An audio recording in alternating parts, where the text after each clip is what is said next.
আজকে আপনাদের সম্মুখে আমি যে বিষয়টি নিয়ে আলোচনা করব সেটি হচ্ছে রাসূলুল্লাহ সাল্লাল্লাহু আলাইহি ওয়াসাল্লামের অনুসরণ না করার পরিণতি। প্রথমত আমাদেরকে প্রত্যেককে জানতে হবে যে রাসূলুল্লাহ সাল্লাল্লাহু আলাইহি ওয়াসাল্লামের অনুসরণ করলে কি হবে, এবং তিনার যদি অনুসরণ না করি, আল্লাহ রসুলকে যদি আমরা ফলো না করি, তাহলে তার পরিণতি কি হবে, এবং আমরা রাসূল সাল্লাল্লাহু আলাইহি ওয়াসাল্লামকে কিভাবে অনুসরণ করব, কিভাবে আল্লাহর নবীকে ফলো করলে তিনার অবাধ্য হব না আমরা, সেই বিষয় সম্পর্কে সংক্ষিপ্তভাবে আলোচনা করার চেষ্টা করব ইনশাআল্লাহ। ওয়া মা তাওফীকি ইল্লা বিল্লাহ। প্রথমত বিষয় হচ্ছে যে মুহাম্মদ সাল্লাল্লাহু আলাইহি ওয়াসাল্লাম আমাদের শেষ নবী। আমরা যারা বর্তমান বিশ্বের মুসলিমরা আছি, প্রত্যেকটা মুসলিমের একটা মুখের দাবি, সেটা হচ্ছে যে আমরা শেষ নবীর উম্মত। আমরা বলি না যে আমরা মুসা আলাইহিস সালামের উম্মত, ঈসা আলাইহিস সালামের উম্মত, এই বলে আমরা দাবি করি না। আমরা এক বাক্যে আমরা বলে থাকি যে আমরা শেষ নবী মুহাম্মদুর রাসূলুল্লাহ সাল্লাল্লাহু আলাইহি ওয়াসাল্লামের উম্মত। কিন্তু আমরা যে মুখে দাবি করি শেষ নবীর উম্মত বলে, আসলে কি আমরা শেষ নবীর উম্মত হতে পেরেছি?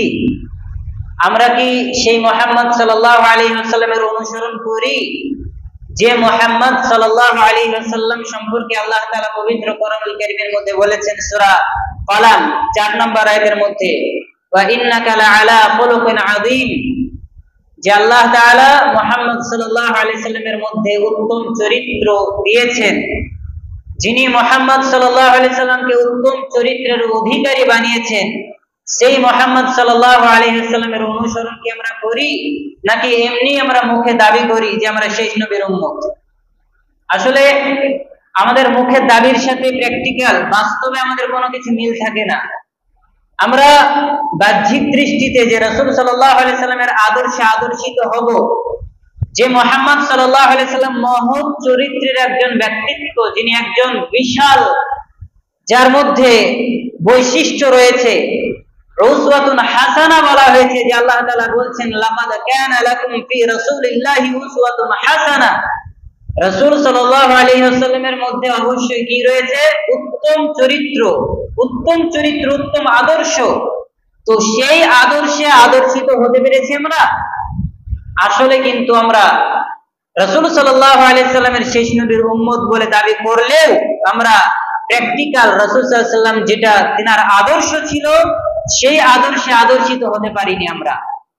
আর যদি মুহাম্মদ সাল্লাল্লাহু আলাইহি ওয়াসাল্লামের আদর্শে আদর্শিত হতে পারতাম, তাহলে আমরা সাকসেস হতে পারতাম, যেভাবে রাসূল সাল্লাল্লাহু আলাইহি ওয়াসাল্লাম তিনি নিজে একজন সাকসেস, সফল একজন মানুষ। তো আল্লাহ তাআলা আমাদেরকে বুঝিয়ে দিলেন, জানিয়ে দিলেন, চিনিয়ে দিলেন যে এই ব্যক্তি, এনার মধ্যে রয়েছে উত্তম আদর্শ, উত্তম চরিত্র, এর আদর্শে আদর্শিত হতে পারলে তোমরা সাকসেস হতে পারবে, জান্নাতের পথ পর্যন্ত পৌঁছাতে পারবে। মানে আমরা একটা বিষয় জানি যে আমাদের একটাই লক্ষ্য উদ্দেশ্য, সেটা হচ্ছে জান্নাতমুখী হওয়া, জান্নাতে যাওয়া। এবার জান্নাতে যেতে গেলে আমাদেরকে সিরাতে মুস্তাকিমের পথে চলতে হবে, সোজা পথে চলতে হবে। আর সেই সিরাতে মুস্তাকিমের পথে চলতে গেলে কার দেখানো পথ অবলম্বন করতে হবে?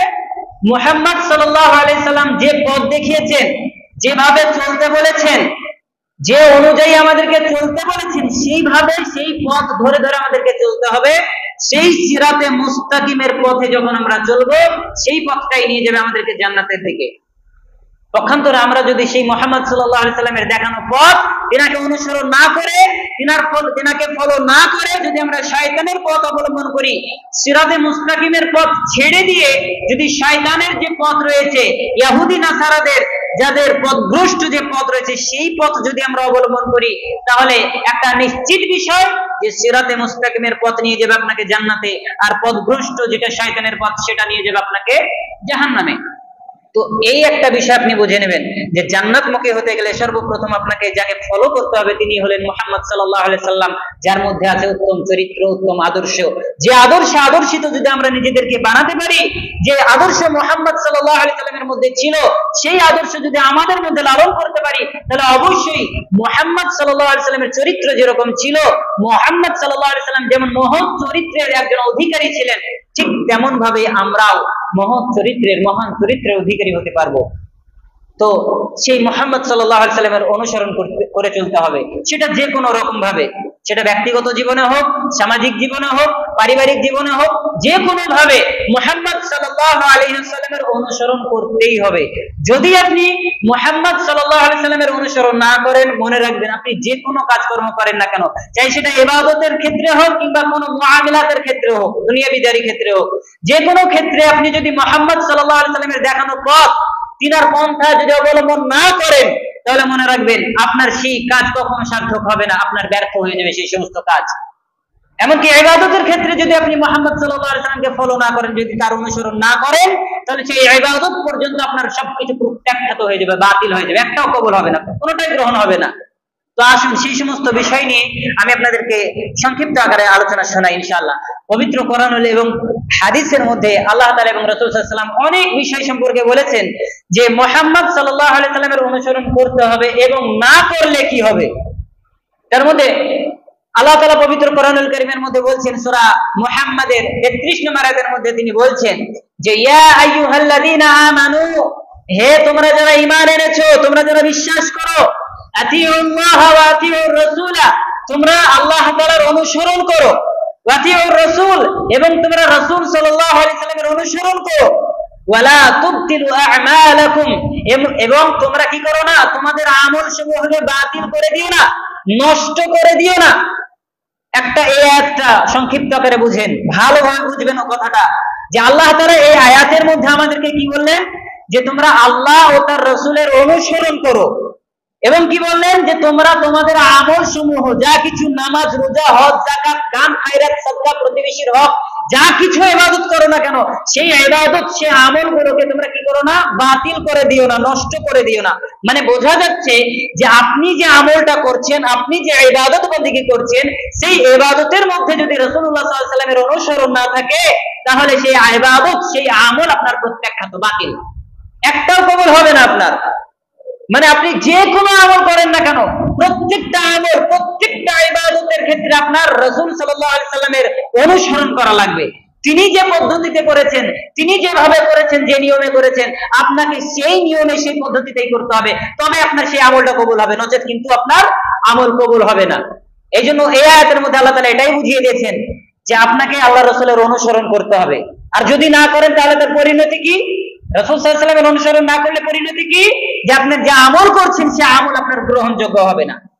একটা মূল বিষয় এটা, যা কিছু আমল করছেন, জান্নাতে যাওয়া দূরের কথা, কবুলই হবে না আপনার আমল। আপনি যে কোনো আমল করেন না কেন, দেখেন আপনি সালাত আদায় করছেন, তো সালাত আদায় করছেন, তো কিভাবে সালাত আদায় করবেন? যেভাবে রাসূল সাল্লাল্লাহু আলাইহি ওয়াসাল্লাম করেছেন। তিনি তো বলছেন যে সল্লু কামা রাআইতুমুনি উসাল্লি, সল্লু, তোমরা সালাত আদায় করো কামা, যেমন ভাবে আমাকে সালাত আদায় করতে দেখেছো। তো আল্লাহ রাসূল যেভাবে সালাত আদায় করেছেন, নামাজ পড়েছেন, সেভাবে আমাদেরকে সালাত আদায় করতে হবে।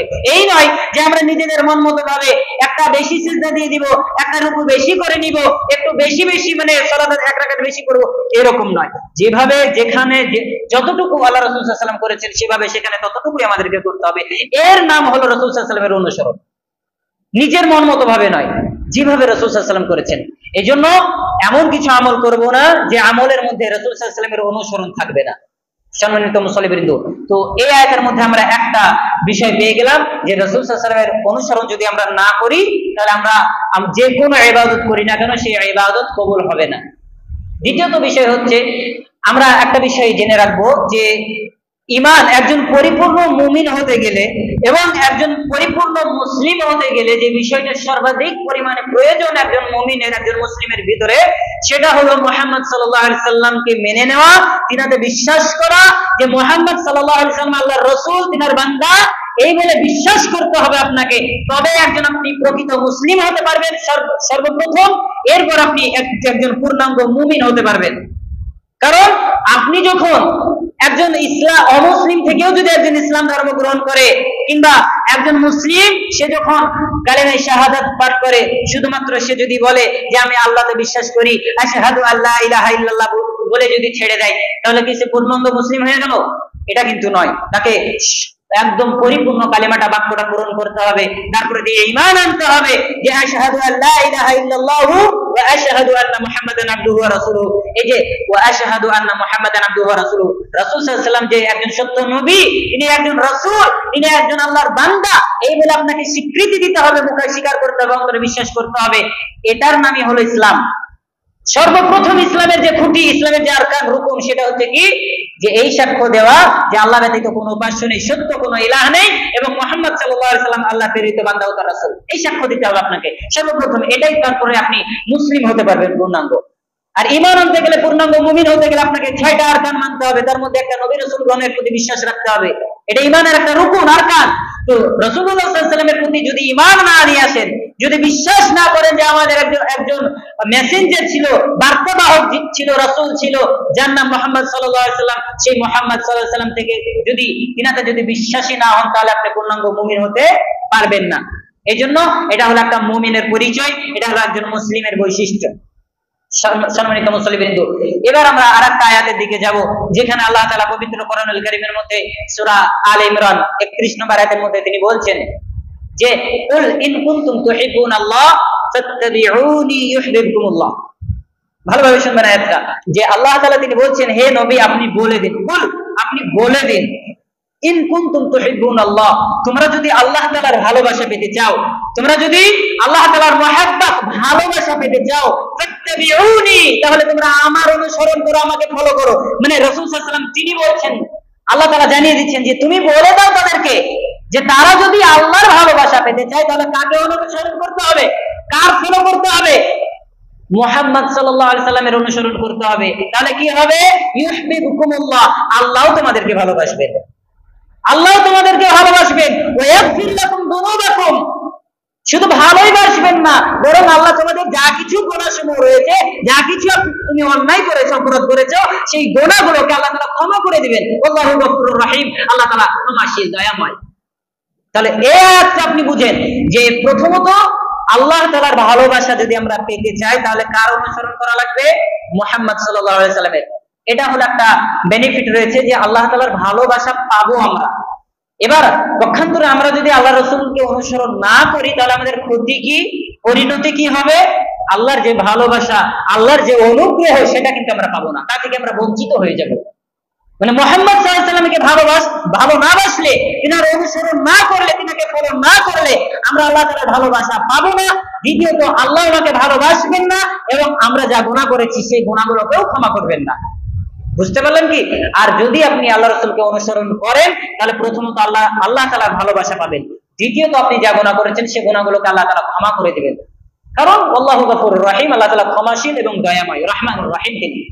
তো এই আয়াতটার প্রতি আমরা এটাই বুঝতে পারছি যে রাসূল সাল্লাল্লাহু আলাইহি ওয়াসাল্লামের অনুসরণ করতে হবে, অনুসরণ করার মাধ্যমে আল্লাহ তাআলার ভালোবাসা, নৈকট্য হাসিল করতে হবে। এরপরে আরেকটা আয়াতের দিকে আমরা এগিয়ে যাই, যেখানে আল্লাহ তাআলা তিনি স্পষ্টভাবে রাসূল সাল্লাল্লাহু আলাইহি ওয়াসাল্লামের অনুসরণ করার কথা বলে দিয়েছেন। যেখানে সূরা হাশর 7 নম্বর আয়াতের মধ্যে আল্লাহ তাআলা বলেছেন যে ওমা আতাকুমুর রাসূলু ফাখুযু, রাসূল সাল্লাল্লাহু আলাইহি ওয়াসাল্লাম তোমাদেরকে যেটা দেয় তা তোমরা নিয়ে নাও, গ্রহণ করো। ওমা নাহাকুম আনহু ফান্তাহু, এবং তিনি তোমাদেরকে যা থেকে নিষেধ করে, যা থেকে বাধা দেয়, যা তোমাদেরকে দেয় না, তা থেকে তোমরা বেঁচে থাকো, তা তোমরা নিও না। আল্লাহ তাআলা বলছেন, আমরা অনেকে বলি না যে আমরা হাদিস মেনে কি করব, কোরআন মানলেই তো হবে। তো কোরআন যদি আপনি মানেন, তাই কোরআনের মধ্যে আয়াতটা আল্লাহ তাআলা বলছেন যে আল্লাহ রাসূল তোমাদেরকে যেটা দেয় তা থেকে তোমরা গ্রহণ করো, যা তোমাদেরকে তিনি দেন না সেটা তোমরা নিও না, তা তোমরা বর্জন করো, তোমরা তা গ্রহণ করিও না। আল্লাহ স্পষ্টভাবে বলে দিচ্ছেন। এই আয়াতটার প্রতি যদি আমরা ঈমান নিয়ে আসি, এই আয়াতটা যদি আমরা পূর্ণাঙ্গ রূপে বিশ্বাস করি, তাহলে কোরআনুল কারীমে যত বিধিবিধান আছে, হুকুম আহকাম আছে, সব হুকুম আহকাম, সব বিধিবিধানের প্রতি ঈমান আনা হয়ে যাবে আমাদের। এই আয়াতটাকেই আমরা মানতে পারি না, কারণ আল্লাহ রাসূল যা কিছু দেয় তা আমাদেরকে নিতে হবে। যেমন নামাজ, রোজা, হজ, যাকাত, প্রতিবেশীর হক আদায় করতে হবে, আত্মীয়তার সম্পর্ক বজায় রাখতে হবে, এরকম ধরনের যত ফরজ হুকুম আহকাম রয়েছে সবকিছু আমাদেরকে নিতে হবে। ওমা নাহাকুম আনহু ফান্তাহু, এবং তিনি আমাদেরকে যা থেকে নিষেধ করেছেন, যা কিছু হারাম করেছেন আমাদের উপরে আল্লাহ তাআলা এবং রাসূল সাল্লাল্লাহু আলাইহি ওয়াসাল্লাম, যা কিছু তিনি দিয়েছেন, যেমন সুদ খাওয়া, ঘুষ খাওয়া, জেনা করা, প্রতিবেশীর সাথে অন্যায়ভাবে আচরণ করা, আত্মীয়তা সম্পর্ক ছিন্ন করা, এই সমস্ত বিষয়কে হারাম করেছেন। তো যা কিছু তিনি হারাম করেছেন আমাদেরকে সেটা যদি আমরা যদি বর্জন করি, তাহলে সব আয়াত এবং হাদিসের প্রতি আমাদের আমল করা হয়ে যাবে। কিন্তু আমরা তো সেটা করি না, আমরা তো এই আয়াতকে মানি না। যারা আমরা বলি যে কোরআনকে মানবো, হাদিসকে মানবো না, তারাও এই আয়াতকে মানি না আমরা। কারণ তারা যদি কোরআনকে বাহ্যিক ভাবে মানতো, তাহলে হাদিসের প্রতি তাকে আমল করতে হতো। কারণ এই আয়াত প্রমাণ করে দেয় যে হাদিসের প্রতি আমল করতে হবে। কারণ রাসূল সাল্লাল্লাহু আলাইহি ওয়াসাল্লাম তিনি হাদিস দিয়েছেন, আর সেই হাদিস তিনার কোনো ব্যক্তিগত অর্থ নয়। আমাদেরকে মনে রাখতে হবে, একটা বিষয় বুঝতে হবে যে কোরআন যেমন আল্লাহ তাআলার ওহী, তেমনি হাদিসটাও আল্লাহ তাআলার ওহী। রাসূল সাল্লাল্লাহু আলাইহি ওয়াসাল্লাম নিজের ব্যক্তিগতভাবে কোনো কথা বলেননি। আল্লাহ রাসূল সাল্লাল্লাহু আলাইহি ওয়াসাল্লাম নিজের মন মতো ভাবে, মন গড়া ভাবে কোনো মানুষকে উপদেশ দিয়ে বলেননি যে তোমরা এটা করো, সেটা করো, এটা করা যাবে না, ওটা করা যাবে না। নিজের মন মতো ভাবে কোনো কিছু বলেননি। তিনি নিজেই আল্লাহ তাআলা তিনি বলছেন ওয়ামা ইয়ানতিকু আনিল হাওয়া, রাসূল সাল্লাল্লাহু আলাইহি ওয়াসাল্লাম নিজের খায়শে নফসানির অনুসরণ করে কোনো কিছু বলেননি, নিজের মন মতো ভাবে কোনো কিছু বলেননি। ইল্লা ওয়াহয়ু ইউহা, যতক্ষণ পর্যন্ত রাসূল সাল্লাল্লাহু আলাইহি ওয়াসাল্লামের কাছে ওহী অবতীর্ণ না হয়েছে, ওহী না করা হয়েছে, জিবরাইল আলাইহিস সালামের মাধ্যমে না জানানো হয়েছে, ততক্ষণ তিনি নিজে মুখনিসৃত বাণী দ্বারা কিছুই বলেননি। তো ওহী হলো দুই প্রকার। এখানে একটা বিষয় ক্লিয়ার করে দিই, ওহী হলো দুই প্রকার। এক, ওহী মাতলু, যেটা তেলাওয়াত করা হয় কুরআনুল কারীম। কুরআনুল কারীমকে তেলাওয়াত করা হয়, যার কারণে এটা আল্লাহ তাআলার তরফ থেকে জিবরাইল আলাইহিস সালামের মাধ্যমে মুহাম্মদ সাল্লাল্লাহু আলাইহি সাল্লামের কাছে ডাইরেক্ট অবতীর্ণ হয়েছে। এটা হলো ওহী মাতলু, যেটা তেলাওয়াত করা হয়। আর একটা হচ্ছে ওহী গায়র মাতলু, যেটা তেলাওয়াত করা হয় না। যত হাদিস সমূহ রয়েছে, সহিহ হাদিস, মুতাওয়াতির হাদিস এবং হাসান এবং যা কিছু সহিহ হাদিস রয়েছে, সেই সমস্ত হাদিসগুলো হলো ওহী গায়র মাতলু। এগুলো তেলাওয়াত করা হয় না, যার কারণে এটা বলা হয় ওহী গায়র মাতলু। তো এটাও আল্লাহ তাআলার ওহী, এটার অর্থটা আল্লাহ তাআলার, কিন্তু শব্দটা কার? মুহাম্মদ সাল্লাল্লাহু আলাইহি সাল্লামের। কিন্তু কোরআনের অর্থ এবং শব্দ দুটোই কিন্তু আল্লাহ তাআলা। বুঝতে পারলেন কি? কোরআন এবং হাদিসের মধ্যে পার্থক্য এতটুকুই যে কোরআনের অর্থ এবং শব্দ দুটোই আল্লাহ তাআলার, কিন্তু হাদিসের অর্থটা আল্লাহর। আল্লাহ কথাটা বলেছেন, কিন্তু যেটা শব্দটা বের হয়েছে সেটা মুহাম্মদ সাল্লাল্লাহু আলাইহি সাল্লামের। এই জন্য হাদিসকে কেউ যদি অস্বীকার করে, সে মুমিন থাকবে? কখনোই থাকতে পারে না। এই আয়াতের প্রতি বিশ্বাস রাখতে হবে তাকে, যে আল্লাহ রাসূল যা কিছু দেয় তাকে অনুসরণ করে আমাদেরকে মেনে নিতে হবে, এবং যা থেকে তিনি নিষেধ করেন তাকে অনুসরণ করার মাধ্যমে তার থেকে বর্জন করতে হবে আমাদেরকে। এটাই একটা মৌলিক বিষয় হাদিস মানা। তো আমরা চেষ্টা করব যে সেই মুহাম্মদ সাল্লাল্লাহু আলাইহি সাল্লামের অনুসরণ করার, যে মুহাম্মদ সাল্লাল্লাহু আলাইহি সাল্লাম আমাদেরকে যা কিছু দিয়েছেন তা কিছু আমরা মেনে নিব, এবং যা কিছু থেকে তিনি নিষেধ করেছেন তা থেকে আমরা বাদ দিব, বর্জন করব। সম্মানিত মুসল্লিবৃন্দ, এবার আমরা চলে যাব হাদিসের দিকে, যে রাসূলুল্লাহ সাল্লাল্লাহু আলাইহি সাল্লামের তিনার অনুসরণ করতে গেলে আমাদেরকে কি করতে হবে, এবং তিনার অনুসরণ কিভাবে করব, এবং তাকে অনুসরণ না করলে, তিনাকে ফলো না করলে আমাদের পরিণতি কি হতে পারে। শুনেন, প্রথমত আপনি কিভাবে তিনাকে ভালোবাসবেন, কিভাবে অনুসরণ করবেন। একটা হাদিসের মধ্যে রাসূল সাল্লাল্লাহু আলাইহি ওয়াসাল্লাম বলছেন, সহিহ বুখারীর 7 নম্বর হাদিসের মধ্যে ইবনে ওমর রাদিয়াল্লাহু আনহু বর্ণিত, তিনি বলেন, রাসূলুল্লাহ সাল্লাল্লাহু আলাইহি ওয়াসাল্লাম বলছেন, লা ইউমিনু আহাদুকুম, তোমাদের মধ্যে কেউ ততক্ষণ পর্যন্ত মুমিন হতে পারবে না, একজন পূর্ণাঙ্গ মুকাম্মাল মুমিন হতে পারবে না, যতক্ষণ পর্যন্ত হাত্তা আকুনা আহাব্বা ইলাইহি মিন ওয়ালিদিহি ওয়া ওয়ালাদিহি ওয়ান নাসি আজমাইন। আল্লাহ রাসূল সাল্লাল্লাহু আলাইহি ওয়াসাল্লাম বলছেন যে তোমাদের মধ্যে ততক্ষণ পর্যন্ত কেউ পূর্ণাঙ্গ মুমিন হতে পারবে না, যতক্ষণ পর্যন্ত সে তার সন্তানাদি, যত সন্তান সন্ততি আছে তার চাইতে, এবং তার পিতা মাতা যা আছে তার চাইতে, ওয়ান নাসি আজমাইন, এবং সমগ্র বিশ্বের যত মানুষ রয়েছে সমস্ত মানুষের চাইতে যতক্ষণ পর্যন্ত মুহাম্মদ সাল্লাল্লাহু আলাইহি সাল্লামকে ভালো না বাসবে, ততক্ষণ পর্যন্ত সে পূর্ণাঙ্গ মুমিনই হতে পারবে না। মানে বোঝা যাচ্ছে যে আমরা আজকে বর্তমানে যারা আছি মুমিন বলে দাবি করি, আমরা পূর্ণাঙ্গ মুমিন নয়। কারণ যেখানে আল্লাহ রাসূলকে গালি দেওয়া হলে আমরা চুপ করে বসে থাকি, যেখানে আল্লাহ রাসূলকে কটূক্তি, তিনাকে নিয়ে কটূক্তি করলে আমরা মুখ বুজে বসে থাকি, সেখানে আমরা পূর্ণাঙ্গ মুমিন কিভাবে দাবি করতে পারি? যেখানে বলা হয়েছে যে নিজের সন্তান সন্ততির চাইতে বেশি ভালোবাসতে হবে, তিনার অনুসরণ করতে হবে, যেখানে বলা হয়েছে নিজের পিতামাতা আত্মীয় স্বজনের চাইতে বেশি ভালোবাসতে হবে, সেখানে আমরা কিভাবে রাসূলুল্লাহ সাল্লাল্লাহু আলাইহি ওয়াসাল্লামের সুন্নাতকে অস্বীকার করে, অবমাননা করে নিজের মুখের দাড়িকেও চেঁচে ফেলে দিই, তিনার সুন্নাতকে অস্বীকার করছি, আমরা টাকনুর নিচে প্যান্ট পরছি, এরকম ধরনের কত হাজার হাজার আমরা সুন্নাতকে কুরবান দিয়ে চলে যাচ্ছি, অথচ আমরা বলি যে আমরা মুসলিম, আমরা আল্লাহর নবীর অনুসারী। কিভাবে আমরা অনুসরণ করছি? আমরা নিজের স্ত্রীর ভালোবাসার কারণে নিজের স্ত্রী খারাপ মনে করবে বলে আমরা দাড়িতে যে ফেলে দিচ্ছি, অথচ আমরা বলছি শেষ নবীর উম্মত আমরা। কিভাবে হতে পারে এটা? আপনার উচিত ছিল যে আপনার স্ত্রীকে বোঝানো যে তোমার চাইতে, তোমার পিতার চাইতে, আমার পিতামাতার চাইতে শেষ নবী মুহাম্মদ সাল্লাল্লাহু আলাইহি ওয়াসাল্লামকে আমি বেশি প্রাধান্য দিচ্ছি, বেশি অনুসরণ করি, বেশি ভালোবাসি। তোমার কথা শুনে আমি তার সুন্নাতকে, তার ওয়াজিব ফরজকে আমি বাদ দিতে পারবো না, ছাড়তে পারবো না, কাটতে পারবো না। এটা উচিত ছিল। কিন্তু আমরা সেটা কি করি? যে মুহাম্মদ সাল্লাল্লাহু আলাইহি ওয়াসাল্লামকে বাদ দিয়ে আমরা নিজের স্ত্রীর কথা শুনি। এটাই আমাদের বর্তমান অবস্থা। এই জন্য আমাদেরকে চেষ্টা করতে হবে প্রত্যেকটা ক্ষেত্রে রাসূলুল্লাহ সাল্লাল্লাহু আলাইহি ওয়াসাল্লামের অনুসরণ করতে হবে।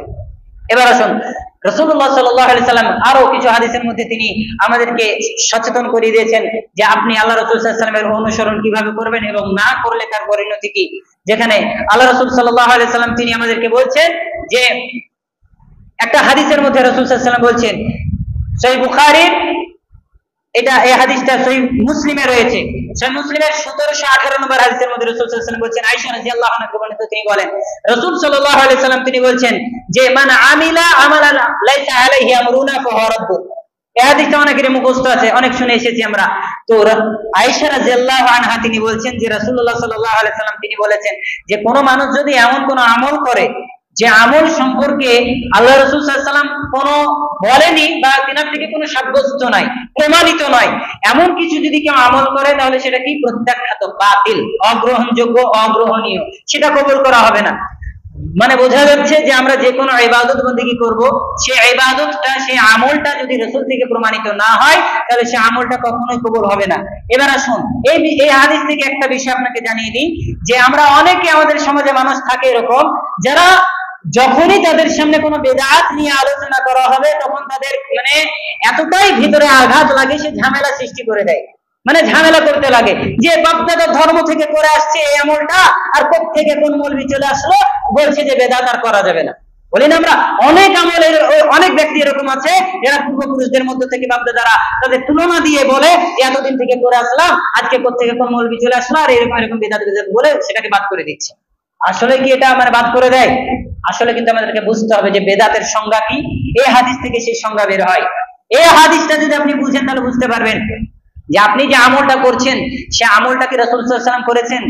আপনি যে বেদাতি আমলটা করছেন সে আমলটা কি রাসূল সাল্লাল্লাহু আলাইহি ওয়াসাল্লামের পদ্ধতিতে হচ্ছে? এটা আপনাকে বুঝতে হবে। যেটা যদি আপনার তার পদ্ধতিতে যদি না হয়, যদি আপনি তাকে অনুসরণ করে যদি না করেন, মনে রাখবেন সে আমলটা তো কবুল হবে না, উল্টো দিকে আপনি বেদাত করে বসবেন। আর যদি বেদাত করেন তাহলে আপনার সমস্ত আমল কি হয়ে যাবে? বাতিল হয়ে যাবে। আর মানে ইবাদত করেও কোনো কাজ হবে না, কবুলই হবে না আপনার বেদাত করলে। তো আমি বোঝাচ্ছি যে রাসূল সাল্লাল্লাহু আলাইহি ওয়াসাল্লামের অনুসরণ করতে হবে কিভাবে? ইবাদতের ক্ষেত্রে রাসূলুল্লাহ সাল্লাল্লাহু আলাইহি ওয়াসাল্লাম তিনি বলছেন যে এমন কোন যদি আমল করে যে আমল আমার থেকে প্রমাণিত নয় বা রাসূল সাল্লাল্লাহু আলাইহি ওয়াসাল্লাম বলেনি, করেনি বা অনুমতি দেয়নি, এমন কিছু আমল করলে সেই আমল কবুল করা হবে না, প্রত্যাখ্যাত, বাতিল, ফাহুয়া রাদ্দুন, সেটা বাতিল। তাহলে আপনাকে বুঝতে হবে যে আমলটা করছেন রাসূলুল্লাহ সাল্লাল্লাহু আলাইহি ওয়াসাল্লাম যতটুকু করেছেন, যেখানে করেছেন, যেভাবে করেছেন, যা করেছেন ততটুকু সেখানে সেভাবে তাই আপনাকে করতে হবে। এর নাম হলো ইবাদত, এর নাম হলো রাসূল সাল্লাল্লাহু আলাইহি ওয়াসাল্লামের অনুসরণ ইবাদতের ক্ষেত্রে। এবার ইবাদতের ক্ষেত্রে আপনাকে দেখতে হবে যে রাসূল সাল্লাল্লাহু আলাইহি ওয়াসাল্লাম কিভাবে করেছেন আর কখন করেছেন, কতটুকু করেছেন, এগুলো দেখতে হবে। যদি প্রমাণিত থাকে তাহলে মনে করবেন যে কবুল হচ্ছে, আর যদি প্রমাণিত না থাকে তাহলে মনে রাখবেন আপনি যদি সেটা নেকির উদ্দেশ্যে করেন অথচ সেটা রাসূল সাল্লাল্লাহু আলাইহি ওয়াসাল্লাম থেকে প্রমাণিত নয়, শরীয়তে নাই, তাহলে সেটা বেদাত হয়ে যাবে। মানে বেদাতের সংজ্ঞা হচ্ছে যে আপনি ইবাদতের আশায়, নেকির আশায় ইবাদত মনে করে এমন কিছু আমল করলেন যে আমলটা রাসূল সাল্লাল্লাহু আলাইহি ওয়াসাল্লাম থেকে প্রমাণিত নয়, তাহলে সেই আমলটা কি হবে? বেদাত হয়ে যাবে। এই সংজ্ঞাটা বুঝেন আপনি। এমন কোন আমল যদি করেন নেকির উদ্দেশ্যে আর যে আমলটা রাসূল সাল্লাল্লাহু আলাইহি ওয়াসাল্লাম থেকে প্রমাণিত নয়, সেটা কি হবে? বেদাত হয়ে যাবে। মানে ইবাদতের ক্ষেত্রে পৃথিবীতে যত আমল আছে সব বেদাত, শুধুমাত্র ততটুকুই সুন্নাত যতটুকু রাসূলুল্লাহ সাল্লাল্লাহু আলাইহি ওয়াসাল্লাম করেছেন, অতটুকুই সুন্নাত। নামাজ পড়তে হবে, কিভাবে পড়তে হবে, কোন পদ্ধতিতে পড়তে হবে, কখন পড়তে হবে তিনি বলে দিয়েছেন, ততটুকুই মানে সেই সময় করতে হবে আপনাকে। এবার নিজের মন মতো ভাবে যদি আপনি করেন তাহলে সেটা কি হয়ে যাবে? বেদাত হয়ে যাবে। মানে ইবাদতের ক্ষেত্রে বোঝা যাচ্ছে যে আমার মন মতো কোনো কিছুই চলবে না, যা কিছু চলবে কার মন মতো? রাসূলুল্লাহ সাল্লাল্লাহু আলাইহি ওয়াসাল্লাম যেভাবে করেছেন, যেভাবে করতে বলেছেন সেভাবে করতে হবে এবং সেই অনুযায়ী আমাদেরকে করতে হবে, চলতে হবে। সম্মানিত মুসল্লিবৃন্দ, এবার আরেকটা হাদিস এই প্রসঙ্গে আমরা জেনে নিব। হাসান রাহিমাহুল্লাহ তিনি বলছেন, মিশকাতুল মাসাবিতে হাদিসটি এসেছে 188 নম্বর হাদিস। তিনি বলছেন যে মাবতাদা বিদআতুন ফি দীনিহিম, যখনই ইবাদতের ক্ষেত্রে দ্বীনের মধ্যে কোনো একটা বিদআত শুরু হবে, নাযাআল্লাহু মিন সুন্নাতিহিম, আল্লাহ তাআলা সেই সমাজের সেই কওমের উপর থেকে একটা করে সুন্নাত উঠিয়ে নেবেন। হাসান রাহিমাহুল্লাহ তিনি বলছেন, একজন তাবিঈ, বিখ্যাত তাবিঈ, তিনি বলছেন যে যখনই একটা সমাজ, একটা কওম, একটা গোষ্ঠীর মধ্যে একটা বিদআত চালু হবে, তখন কি হবে? নাযাআল্লাহু মিন সুন্নাতিহিম, তাদের থেকে আল্লাহ তাআলা একটা সুন্নাতকে উঠিয়ে নেবেন, ছিনিয়ে নেবেন। সুম্মা লা ইউঈদু ফিহা ইলা ইয়াউমিল কিয়ামা, সেই সুন্নাতটাকে আল্লাহ তাআলা কিয়ামত পর্যন্ত আর ফিরিয়ে দিবেন না। মানে আমরা আজকে বর্তমান দেখি না যে আমরা ইবাদতের ক্ষেত্রে অনেক এমন বেদাত করে থাকি, যখনই আমরা বেদাত করি আমরা দেখতে পাই সেই বেদাতের জায়গায় একটা যে আল্লাহ রাসূলের জ্ঞাত সুন্নাত ছিল, সেই সুন্নাতটা আর থাকে না। যেমন এই যে আমরা ফরজ সালাতের পরে সম্মিলিত মোনাজাত আমরা সবাই জানি, এখন হানাফি ভাইরাও জানে যে সম্মিলিত মোনাজাত করা এই যে পদ্ধতি, এই পদ্ধতিটা আল্লাহ রাসূলের নয়, যার কারণে এটা বেদাত। এটা সকলে এক বাক্যে জানে, চিনে, মানতে পারে না, কারণ তারা বাক্যের আমল থেকে করে আসছে। আজকে যদি এই সম্মিলিত মোনাজাত বাদ দিয়ে দেয় তাহলে তাদের নাক কাটা যাবে, তাদের চাকরি চলে যাবে, তারা মানে খেতে পাবে না, এই ভয়ে তারা চাকরি বাঁচানোর ভয়ে তারা সম্মিলিত মোনাজাত করে। আর বোকা মুসাল্লি তারা কতটা বোকা হলে একজন ইমাম সে নিজের জন্য দোয়া করছে, রব্বানা আতিনা ফিদ দুনিয়া হাসানা রব্বানা যালামনা আনফুসানা, এই দোয়াগুলো নিজের জন্য করছে, আর মুসাল্লিরা বলছে আমিন আমিন। তাহলে এরা কতটা বোকা! তাহলে এই পদ্ধতির বাপদাদা ধর্ম থেকে করে আসছে, যার কারণে ছাড়তে পারছে না, অথচ এটা জানছে সকলেই যে এটা বেদাত, সকলেই জানছে বেদাত। তো এই যে পদ্ধতি দোয়া করা যায়, দোয়া করাটা হলো সুন্নাত। আল্লাহ রাসূলের সুন্নাত হলো যে ফরজ সালাতের শেষে আপনি দোয়া করবেন, 35-36টা একদম মানে সুন্নতি দোয়া রয়েছে, মাসনুন দোয়া রয়েছে, সেই দোয়াগুলো আপনি করেন, সেটা সুন্নাত। কিন্তু আপনি যে পদ্ধতিতে দোয়াটা করছেন, যে সিস্টেমটি আপনি চালু করেছেন, এই সিস্টেমে দোয়া করাটা কি আল্লাহ রাসূল থেকে প্রমাণিত আছে? আপনি যে ইমাম দোয়া করছে আর আপনি আমিন আমিন করছেন, এই যে পদ্ধতি আমরা বানিয়ে নিয়েছি, এই পদ্ধতিটা কি আল্লাহ রাসূলের? এটা তো আল্লাহ রাসূলের হতে পারে না। আপনি দোয়া করে একা একা হাত তুলে আপনি দোয়া করতে পারেন, খুব ভালো বিষয় একটা। আল্লাহ রাসূল বলেছেন যে বান্দা যখন দুই হাত তুলে আল্লাহর কাছে চায়, তাহলে আল্লাহ সেই দুই হাতকে খালি হাতে ফিরিয়ে দিতে লজ্জাবোধ করেন। আপনি দুই হাত তুলে চান, কোনো সমস্যা নাই, কিন্তু আপনি যে পদ্ধতি বানিয়ে নিয়েছেন যে ইমাম সাহেব দোয়া করবে আর আপনি পেছনে মুক্তাদি হয়ে আমিন আমিন করবেন, এই যে পদ্ধতি আপনি শুরু করেছেন, এই পদ্ধতিটা কার? এই পদ্ধতি আপনাকে কে শিখিয়েছে? এটা তো মুহাম্মদ সাল্লাল্লাহু আলাইহি ওয়াসাল্লামের পদ্ধতি নয়। মুহাম্মদ সাল্লাল্লাহু আলাইহি ওয়াসাল্লামের পদ্ধতি হচ্ছে যে নামাজের সালাম ফেরার পরে আপনাকে সুন্নতি যে দোয়াগুলো রয়েছে, মৌখিক দোয়া, সেই দোয়া করা। অথচ সেই পদ্ধতি বাদ দিয়ে আমরা কি পদ্ধতি শুরু করেছি? তো যারা যে সমাজে সম্মিলিত মোনাজাত চলে, সেই সমাজে কি যে সুন্নতি দোয়াগুলো রয়েছে, সেই সুন্নতি দোয়াগুলো হয় না? তাহলে বোঝা যাচ্ছে যে এই বেদাতের কারণে যে সুন্নতি দোয়াগুলো রয়েছিল, সেই সুন্নতি দোয়াগুলো উঠে গিয়েছে সেই সমাজ থেকে। তাহলে যখনই সমাজের বুকে কোনো বেদাত শুরু হবে, তখন সেই সমাজ থেকে একটা করে সুন্নাত উঠে যাবে। এটা হাসান রাহিমাহুল্লাহ তিনি বলেছেন মিশকাতুল মাসাবিতে। এজন্য আমরা চেষ্টা করব যে বেদাত থেকে দূরে থাকা। আর আল্লাহ রাসূল সাল্লাল্লাহু আলাইহি ওয়াসাল্লাম এটাই বলেছেন যে যখনই যে কেউ কোনো আমল করবে, যে আমল আমি মানে রাসূল সাল্লাল্লাহু আলাইহি ওয়াসাল্লাম থেকে প্রমাণিত নয়, তিনি বলেনি, করেনি বা অনুমতি দেয়নি, তাহলে সেটা ফারাদ্দুন, সেটা বাতিল, প্রত্যাখ্যাত। এইজন্য আমরা চেষ্টা করব কোন রকম ভাবে যেন নিজের মন মতো আমল না করি। যা কিছু আমল করব, যতটুকু করব, ততটুকু যেন আল্লাহ রাসূলের পদ্ধতিতে হয়, তিনি যেভাবে করেছেন তাকে অনুসরণ করেই যেন আমরা করতে পারি, এতটুকুই চেষ্টা করব। আমল বেশির দরকার নাই। আল্লাহ তাআলা কখনোই বলেননি যে আমালান কাসীরা, অধিক আমল করো তাহলে জান্নাতে চলে যাবে, এটা আল্লাহ তাআলা কখনোই বলেননি। বা আল্লাহ রাসূল সাল্লাল্লাহু আলাইহি ওয়াসাল্লাম বলেননি যে বেশি বেশি আমল করো, বিনিময়ে জান্নাতে নিয়ে নাও, এটা আল্লাহ তাআলা বলেননি। বরং কি বলেছেন? যে আমালান সলিহা, নেক আমল করো। যতটুকু আমল করবে ততটুকু আমল যেন সঠিক হয়, নেক হয়, খালিস হয়, খুলুসিয়তের সাথে, নেকের সাথে আপনি কি করবেন? আমল করবেন। অল্প হোক, আপনি ফরজ সালাত আদায় করেন, সঠিকভাবে করেন, যেভাবে আল্লাহ রাসূল করেছেন, যে পদ্ধতিতে তিনি করেছেন, সেই পদ্ধতি অবলম্বন করে আপনিও করেন, অবশ্যই সেই আমলটা কবুল হবে। আর ওই আমলের বিনিময়ে আপনি কোথায় যাবেন? জান্নাত পর্যন্ত পৌঁছাতে পারবেন। আপনি অধিক আমল যে আপনি জান্নাতে পৌঁছাতে পারবেন না। আল্লাহ বলেছেন আমিলাতুন নাসিবা তাসলা নারান হামিয়া, ইবাদত করে করে করে করে আপনি ক্লান্ত হয়ে পড়বেন, অবশেষে কোথায় যাবেন? আপনি জাহান্নামে যাবেন।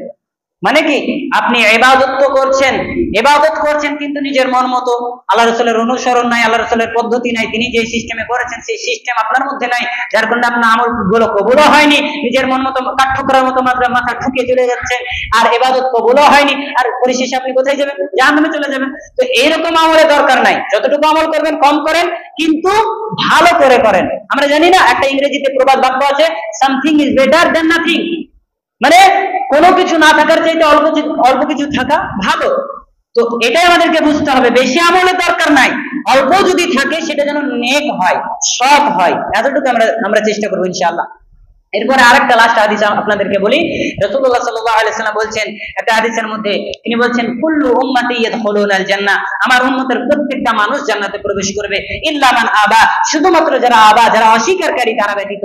ইলা ইয়া রাসূলুল্লাহ সাল্লাল্লাহু আলাইহি ওয়াসাল্লাম, সাহাবীরা জিজ্ঞাসা করলেন, হে আল্লাহর রাসূল সাল্লাল্লাহু আলাইহি ওয়াসাল্লাম, এই আবা ওমান আবাটাকে অস্বীকারী আবার কে?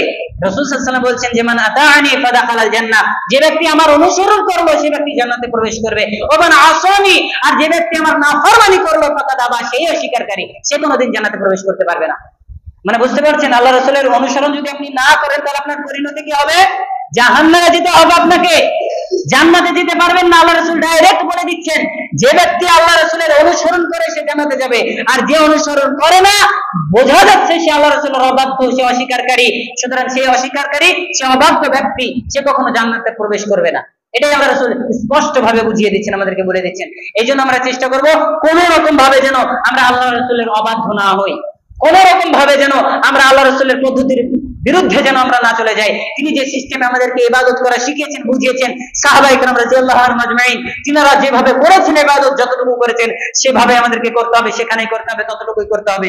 তাই আমরা সকলে চেষ্টা করব সেই মুহাম্মদ সাল্লাল্লাহু আলাইহি সাল্লামের অনুসরণ করা, যে মুহাম্মদ সাল্লাল্লাহু আলাইহি সাল্লাম উত্তম চরিত্রের অধিকারী, যে মুহাম্মদ সাল্লাল্লাহু আলাইহি সাল্লাম তার মধ্যে রয়েছে উত্তম আদর্শ, উত্তম চরিত্র, যে আদর্শিত আমরা যদি হতে পারি তাহলে আমরা নিজেদেরকে ধন্য মনে করব।